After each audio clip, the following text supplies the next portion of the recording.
এরকম মদের বারের দোকান আছে, নাইট ক্লাব আছে, আপনারা জানি না, কিন্তু উচ্চ শ্রেণীর হায়ার লেভেলের অনেক উচ্চ লেভেলের মানুষ পর্যন্ত রাত হলে সেখানে গিয়ে ড্রিঙ্ক করার জন্য যায়। তারা সুন্দর নাম দিছে ড্রিঙ্ক, মানে পান করার জন্য যায়, আসলে পান করার জন্য যায় না, তারা মূলত মদ বা তার চেয়ে আরো দামি বিভিন্ন নামের নেশা জাতীয় দ্রব্য খাওয়ার জন্য সেখানে যায়।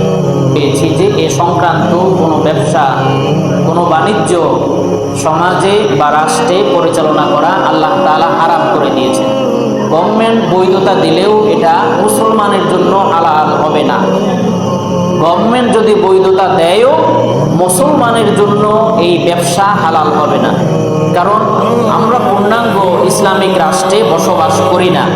এই কারণে আমাদের সামাজিক রীতিনীতি, সরকারি নিয়ম কানুন অনুযায়ী অনেক বিষয় আছে যেটা ইসলামের সাথে সাংঘর্ষিক বিষয়।